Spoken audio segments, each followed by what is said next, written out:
The desert wind was hot and dry. Sand flew through the air like tiny knives.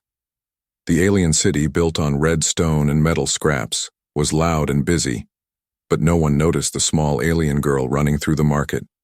Her name was Lyrae. She was young, with bright purple skin and two soft horns on her head. Her eyes were big and shiny like stars in the night. In her hands she held a small box. Inside were her pets, tiny furry creatures called sumis. They looked like kittens, but with long ears and glowing tails.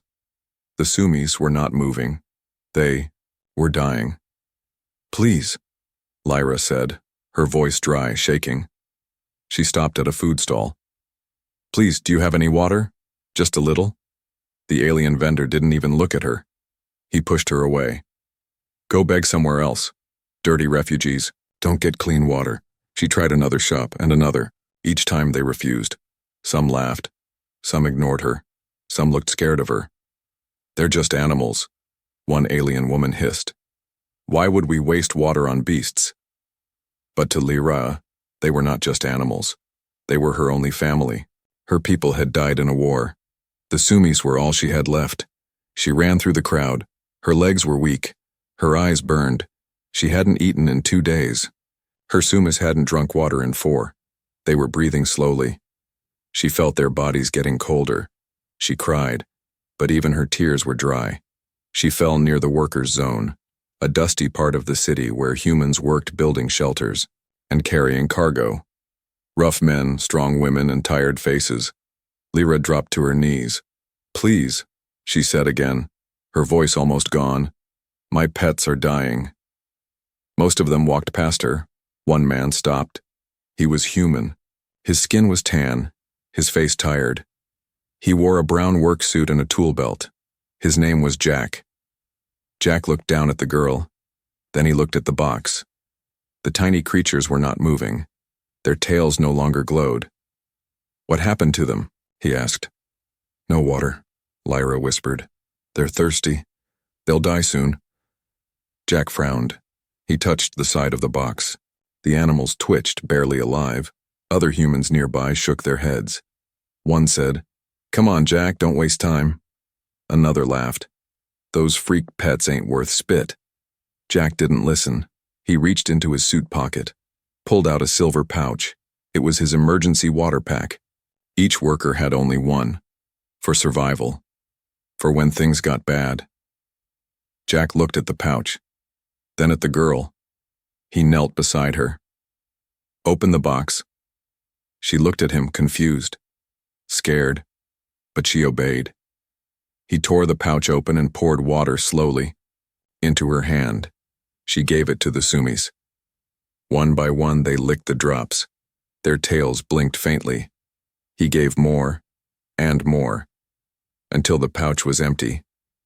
Jack sighed and leaned back. "That's all I had," he said softly. "I hope it's enough." Lyra looked at him. Her lips trembled. "You gave me your water. Why?" Jack gave a tired smile. "Because someone had to." The crowd watched in silence. Some humans looked angry, some confused. One man said, "You're gonna regret that." Another said, "You'll be the next one dying of thirst, Jack." But Jack didn't care. He stood up, looked at Lyra again and said, "Take care of them." Then he walked away, empty water pouch in his hand. Lyra sat on the ground, holding her sumis. Their tails were glowing again, just a little. But it was hope. For the first time in days, Lyra smiled. She didn't know the human's name, but she would never forget his face. Jack sat alone on a rusted metal box outside his work site. The sun was brutal. His shirt clung to his back, soaked with sweat. Around him, the other human workers talked, laughed, and passed bottles of warm juice and energy packs. But Jack had nothing left to drink. He stared at the empty silver pouch in his hand, the same one he gave away to save a stranger's pets. "You're a real idiot, Jack," said Milo, a tall, bald man with a scar across his neck. He threw a small fruit at Jack's boots. "All that water for some alien rats?" Jack didn't answer. Another worker, Rena, snorted. You don't even know her. For all you know, those pets were diseased. I saw their eyes, Jack said quietly. They were just scared and thirsty. Milo sat beside him. You know what happens when a human collapses here without water, right? Jack nodded. No one helps. Especially not the aliens, Milo said coldly. Jack looked away, but inside his heart, he didn't feel regret. He felt something else. Peace. Far across the city, Lyra was hiding under a broken stairwell. The sumas curled around her, their tails flickering softly again. She held them close and whispered, He gave everything. For you. One of them licked her hand. She looked up at the burning sky. I need to thank him. He might be in danger now. She wrapped her pets in a blanket, stood up, and moved quietly toward the human side of the city. But her steps were slow. She was weak. She had not eaten in days. Her own body was starting to shake. Still, she walked. Back at the site, Jack stood when the whistle blew for work. He was dizzy. The heat was worse than usual. His lips were dry and his head was spinning. He picked up a heavy crate and carried it across the lot. His hands shook. Jack, you okay? Rena asked. I'm fine, he said, lying. He worked for another hour. Then another. Suddenly the world began to blur. His ears rang. His knees gave out. He fell. Hard. He's burning up, someone shouted. He has no water left. Get him shade. But no one had extra water to give. Every worker's ration was tightly controlled. The guards didn't care either. They only watched. Jack was laid on a metal sheet under a broken canopy. His breathing was slow. His skin dry and hot. People began to whisper. He gave his water to that alien girl. Stupid. Humans always get soft over dumb things. Lyra reached the worker zone right as the sun began to fall. She heard the voices, the crowd. She pushed through, afraid. Then she saw him, lying down, pale, barely moving. Her heart dropped. She ran to him. Move, she yelled. Let me see him. The crowd gasped. A refugee alien? Here? Some tried to stop her, but Jack's eyes opened. Barely. He saw her through the heat and blur. You're safe, he whispered. Lyra knelt beside him. She reached into her small bag and pulled out a clear crystal, a glowing gem from her family's homeworld. She stared at it. It was all she had left. She knew what she had to do. I'll bring you back, she whispered. Then she ran again, this time not for help, but to buy help. She reached the black market at nightfall, a dangerous place filled with smoke, lights, and alien criminals. She went to a merchant known for illegal supplies. I need water. Clean. Human grade, she said, placing the crystal down. The merchant, a three-eyed alien with silver claws, grinned. That's not a fair trade. It's all I have, she said. You know water for humans is banned for your kind. Please, she begged. He's dying because of me. The merchant watched her. Then he threw a small sealed bottle at her feet. Get out, before someone sees you. Back at the site, Jack's condition was worse. The guards talked about removing him. That's when Lyra returned. She fell to her knees, opened the bottle, and carefully let the cool drops fall into his mouth. The crowd watched in silence. Jack coughed, blinked, and then slowly breathed deeper. He was alive. Lyra held his hand, and for the first time in her life, she felt safe. And not alone. The stars above the desert city blinked coldly, as if watching what no one else dared to see. Lyra crouched beside Jack's sleeping body. He was alive, but only just. The stolen bottle of water had helped him breathe again, but his body was still weak, burned by heat and hunger. The other humans had left. Some were scared of trouble. Others didn't want to be seen helping a refugee girl. Only Lyra stayed. Her pets huddled beside her, glowing softly, their tails wrapped around her arms. She looked at Jack, then at the empty bottle in her hand. "This is not enough," she whispered. His lips were still dry, his skin still hot. He needed more than just a few drops. He needed real help, real medicine, and she knew just one place to find it. Lyra wrapped her pets in a soft bag, kissed their heads, and left them behind in a hidden crate. "Wait for me," she told them. "I will come back. I promise." She walked toward the old part of the city, the place where traitors, thieves, and killers lived. There was one alien there who could help, a creature called Jarnax. Jarnax was not like other merchants. He didn't sell food or water. He sold power, rare medicine, banned items, weapons, human, drugs. Lyra had never dared to go near his place before, but tonight she had no choice. She entered his tent. Inside was smoke, dark glass, and strange lights. The air smelled like metal and burnt oil. Jarnax sat on a throne made of broken tech parts. He had a lizard face, glowing green eyes, and arms that moved like snakes. He laughed when he saw her. "The little refugee girl," he hissed. "Come to sell your soul?" "I need help," Lyra said. "A human is sick. He saved my pets. Now, he's dying." "So?" Jarnax said, licking his sharp teeth. "Humans die every day. I need water, real water, medicine, anything that can save him. Do you have money?" She pulled something from her neck, a golden ring, small, dull, and ancient. "This is my mother's," she said. "It's all I have left from her." Jarnax took it, looked it over. "Not enough," he said. She hesitated, then reached into her pocket, pulled out a crystal, not the one she gave earlier, but a black shard glowing red from inside. It pulsed like a tiny heart. Jarnax's eyes widened. "That's voidstone," he whispered, "from the war-torn moons. Very rare. I swore to keep it safe," she said. "But if it saves him, then take it." Jarnax smiled, a cruel, wide smile. He tossed her a sealed metal kit. "Give him this. It will fix his fever and hydrate him fast. But if he's still breathing tomorrow, you owe me a favor." Lyra froze. "What kind of favor?" "You'll know," he said. "When I come for it." She nodded once, grabbed the kit, and ran. Back at the worksite, Jack was shaking in his sleep.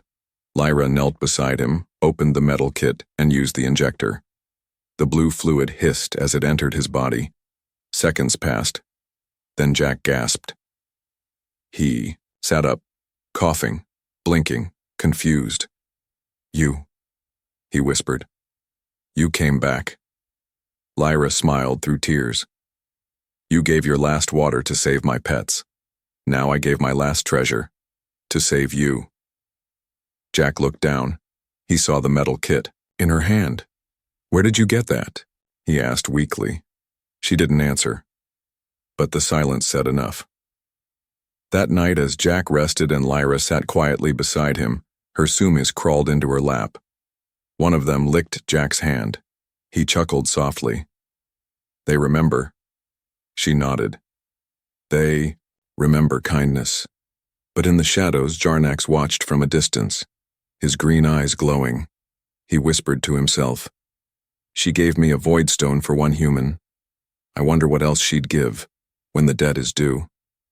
The sun rose over the desert city like a fireball. Heat waves shimmered across metal rooftops. Machines hummed to life. But Jack sat quietly, staring at the place where Lyra had disappeared just hours ago. His body felt stronger. The medicine worked, but his mind was restless. He remembered her face, the fear in her eyes, the strange black crystal in her hand. That wasn't just any medicine. That was black market tech, forbidden and dangerous. And she used it for him. At the worker base, Jack's shift whistle blew. Others picked up their tools, but Jack didn't move. "Jack, you working or what?" Milo shouted. Jack didn't answer. He grabbed a small ration pack, stuffed a few tools in his belt, and walked away from the camp, straight toward the old ruins, beyond the colony border. "Where are you going?" someone asked. "To find the girl who saved me." Jack said. The ruins were off limits. Old war zones. Walls covered in alien warnings. But Jack knew she had gone somewhere no one else dared to go. He passed broken statues and machines half buried in sand. He saw strange lights flicker in the shadows. Then he heard something, a quiet voice. You shouldn't be here, the voice said behind him. He turned. Lyra stood there, her clothes dusty, her eyes surprised and scared. Jack, she said. He smiled. I had to find you. Why? She asked. You're safe now. Because I wasn't the one who saved anyone, he said. You were. She didn't speak for a moment. Then she looked down. I made a deal, she whispered. With someone bad. Jack frowned. Jarnax? She nodded. He gave me the medicine. But now, he owns a piece of me. That's not right, Jack said. You shouldn't have to pay for helping someone. Lyra gave a sad smile. But I already did. I gave him something my mother left me. And now, he wants more. Suddenly, loud footsteps echoed through the ruins. Shouting. Guards. Jack grabbed Lyra's hand. Hide! They ducked behind a broken wall. From the shadows, they saw security bots marching in.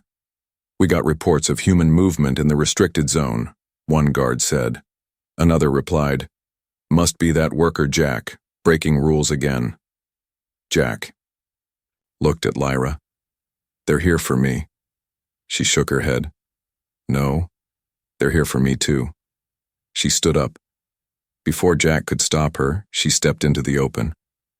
I'm here, she said to the guards. I'm not running. The guards froze.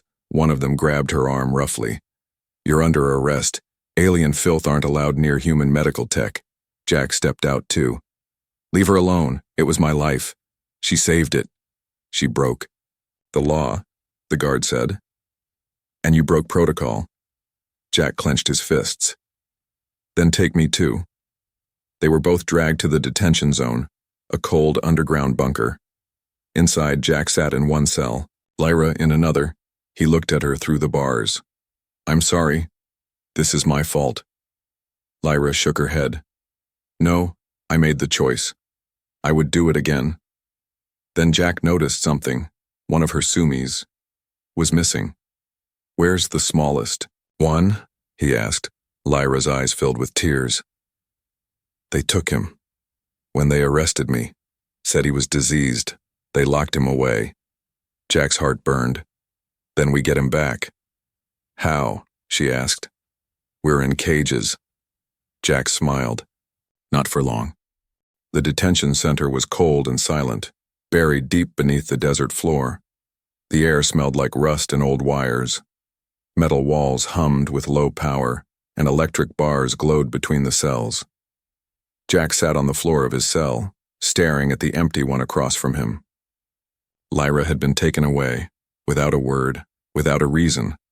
Earlier, a tall guard had come in. He had looked at Lyra with hatred in his eyes and said, You're not supposed to touch human tech. Now you'll pay for it.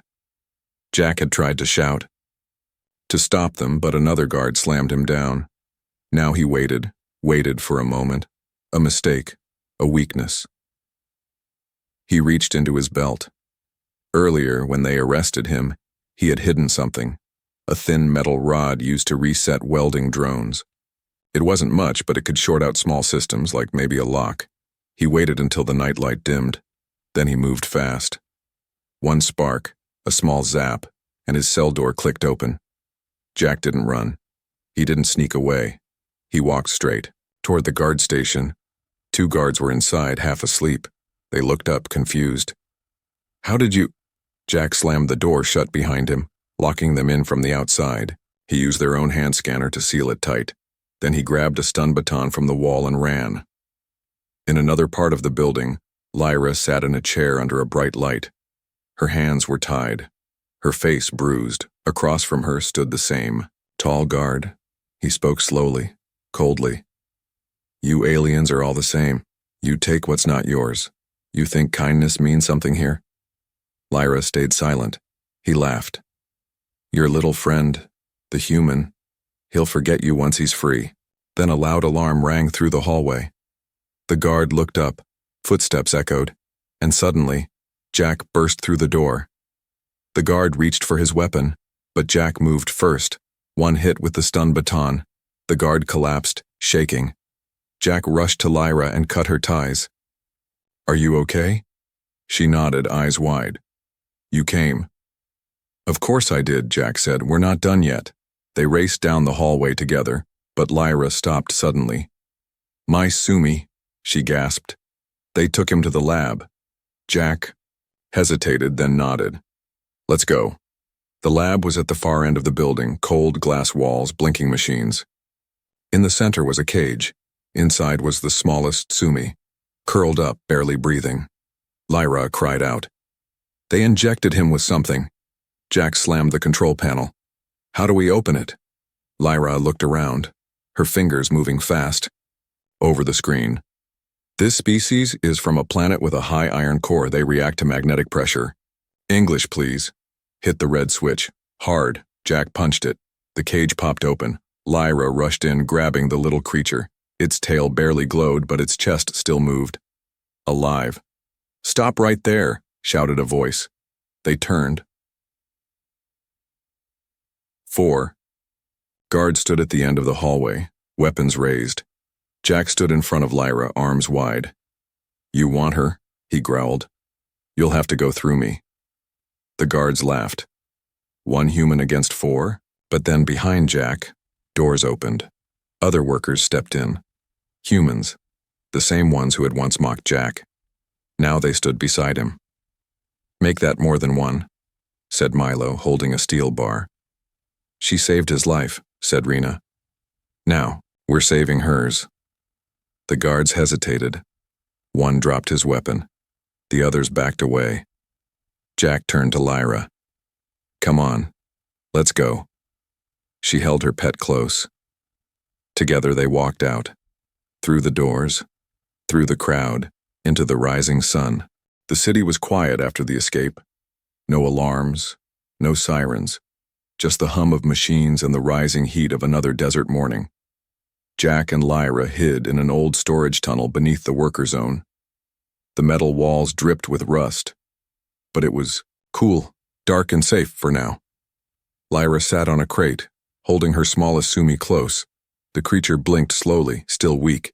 Its tail glowed faintly, but it was alive. Jack crouched beside her. "We made it out, but not all of them did," Lyra whispered. Jack's smile faded. "How many more?" She swallowed hard. 4. Jack looked down. "Where?" "They were taken when I was first arrested. I heard the guards say, some went to a testing lab, others to auction." Jack stood slowly, his jaw tightened. "Then we get them back." Lyra's eyes widened. "But how? We're wanted. You could be shot on sight." Jack nodded. "Then we don't walk in through the front." That night they moved. Jack knew the colony better than most. He had worked every zone, from the solar fields to the power tunnels. He had studied layouts, security shifts, emergency exits. He led Lyra through dark alleys and broken staircases. At last they reached a forgotten service pipe near the back of the science district. "This leads to the underground," Jack said. "Maintenance paths, quiet, no cameras." They climbed down. The tunnel was narrow and smelled like oil. Pipes hissed steam. Somewhere above, machines buzzed and beeped. As they moved, Lyra suddenly stopped. "What if they're already gone?" she whispered. "What if we're too late?" Jack turned to her. "Then we try anyway." She looked at him, really looked. He wasn't a soldier. He wasn't rich or powerful, but he was steady, and he never gave up. They reached a grate above, a large lab. Bright lights filled the room. Inside were cages, dozens, all kinds of alien creatures, and there, near the corner, Lyra saw them, her missing Sumis, huddled, dirty, afraid. Lyra gasped. "They're here." Jack studied the guards below. 3, maybe 4, not armed. Heavy. "We can't fight them." We don't need to, he said, just need to scare them. Jack pulled a device from his belt, a pressure tool used to test engines. He twisted a few wires, adjusted the dial, and whispered, I worked in this place once. They have a leak sensor alarm. This'll trigger it. He placed the device on the wall. A loud beep, beep, beep echoed through the lab. Red lights flashed. Leak detected in chamber 4, a voice said from the system. The guards panicked. Seal the doors. Evacuate the room. They ran, leaving the cages behind. Jack and Lyra dropped through the grate, landing softly on the lab floor. She rushed to the cages, tears streaming down her face as her pets cried softly. Jack smashed the locks with a metal rod. One by one, the Sumis jumped into Lyra's arms. All 5 now, her family was whole again. But then, a sound, not footsteps, a voice. Clever little game, it said from the shadows. They turned. Jarnak stepped out of the dark, claws clicking against the floor. You owe me, girl, he hissed. I gave you medicine. You gave me a stone. Now, I want more. Jack stepped in front of Lyra. She doesn't owe you anything. Jarnax laughed. You think you can stop me, human? Jack didn't answer. Instead, he pressed a button on his wrist. An old worker distress code. It sent a signal to every laborer in the colony. And they had seen what Jack did. In seconds, boots echoed in the halls, doors burst open, humans flooded in. Workers, engineers, even some medics. Jarnax backed away, eyes wide. You don't want to do this, he growled. No, Milo said, stepping forward. But we will. Jarnax vanished into the shadows. Lyra held her pets close. Jack looked at her. You okay? She nodded, tears on her cheeks. They're safe. Because of you. Jack shook his head. Because of us. The sun had not yet risen, but the colony was already awake. Something had changed. From one end of the desert city to the other, news spread like fire. Workers whispered. Traders paused. Even the guards, usually cold and cruel, looked at their hands with uneasy silence. Why? Because everyone had seen the footage. It started as a shaky video on a worker's old compad. Just a few minutes long, Jack, standing in front of armed guards. Lyra, holding her dying pet. Humans and aliens watching as one human gave his only water to save creatures no one else cared for. Then, the escape, the rescue, the confrontation with Jarnax, and the moment dozens of workers stood beside Jack ready to fight, not for land or money, but for a girl who had once been invisible. By morning, it had gone viral. Not just on one colony, but across multiple star systems. The human who gave his last drop, the refugee girl who saved him back, the pets that united 2 worlds. Inside the old shelter near the canyon edge, Jack sat on a dusty bench. His face was tired but peaceful. Lyra sat beside him, her 5 Sumis curled in her lap, glowing and purring softly. Jack looked out at the rising light. Funny, huh? One water pouch caused all this. Lyra smiled. It wasn't just water, it was hope. They sat in silence for a while. Then a voice spoke behind them. It was Commander Elin Marr, head of the colony's civil unit. A strong human, woman known for her sharp eyes and zero patience. She walked up slowly, followed by a group of officials, both human and alien. Jack stood ready for trouble, but she raised a hand. You broke laws, she said. Entered restricted zones, assaulted guards. Jack nodded. Yes. And yet, she continued, you may have done more good in 2 days than we've done in 10 years. She looked at Lyra, then at the pets, then back at Jack. We can't undo the past, but we can change what comes next. She stepped aside. Behind her, 2 workers rolled in a crate marked with the symbol of the Interplanetary Wildlife Trust. Inside were supplies, food, medicine, water, and small climate units for the care of alien creatures. We're starting a program, Elin said, to protect refugee species, and we want you to lead it. Lyra blinked. Me? Jack smiled at her. You're the expert. Elin nodded. We'll give you shelter, citizenship rights, and full clearance. Then she stepped forward, and handed Lyra a new ID chip with her real name, not a number, not a barcode, a name.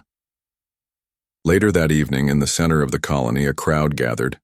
Lights glowed, screens lit up with the faces of Jack and Lyra.